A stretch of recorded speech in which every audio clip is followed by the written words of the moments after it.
News, दलित पीडित व शोषित जनतेचा खणखणीत आवाज। हे सरकार जनतेच्या मतातलं असतं तर परभणी सारखी घटना घडली नसती।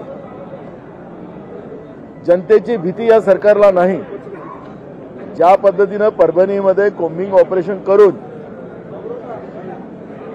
तिथल्या लोकांना जे बेदम मारलं, एक जण काल त्याच्यातला दगावला।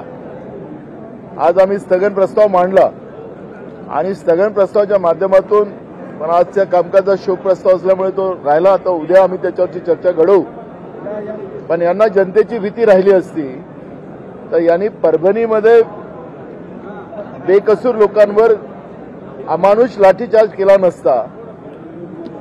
ज्या पद्धतीने कोम्बिंग ऑपरेशन केलं गेलं, मुख्यमंत्री काल पत्रकार परिषदेमध्ये सांगत होते, मी ऐकत होतो की जो कोणी तोडफोड करेल त्यांच्यावर आम्ही कारवाई करू।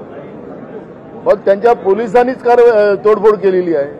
पोलिसांनीच त्या ठिकाणी लोकांना लाठीचार्ज केलेला आहे, ते दिसत आहे। त्याचे व्हिडिओ पण आपल्या माध्यमातून दाखवले गेले। मग पोलिसांवर कारवाई का नाही? तिथल्या जिल्हाधिकाऱ्यावर कारवाई का नाही? तिथल्या एसपीवर कारवाई का नाही? हे प्रश्न या ठिकाणी निर्माण होतील। जे सामान्य माणसासाठी कायदे आहेत ते मोठ्या अधिकाऱ्यांसाठी कायदे आहेत।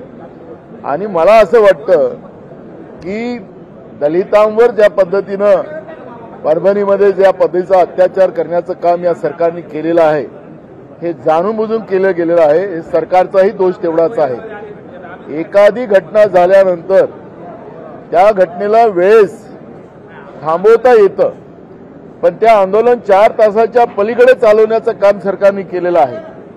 जेव्हा कलेक्टरकडे परभणीच्या महिला भेटायला गेल्यात तर तिथं 2च पोलीस होते। ज्यावेळेस लोक एकत्रित झाले त्यावेळेस पोलिसांची संख्या नाममात्र होती। बाबासाहेब आंबेडकरांच्या प्रतिमेची विटंबना आणि संविधानाची विटंबना करण्याचं काम झाल्यानंतर, ज्या ठिकाणी आक्रोश निर्माण झाल्यानंतर वेळेस पोलीस प्रशासनाने त्या ठिकाणी ती घटना थांबवली असती तर मला वाटतं की ती घटना झाली नसती। जास्त लाईक करा, शेअर करा आणि आमचे YouTube चॅनल सबस्क्राइब करा। धन्यवाद।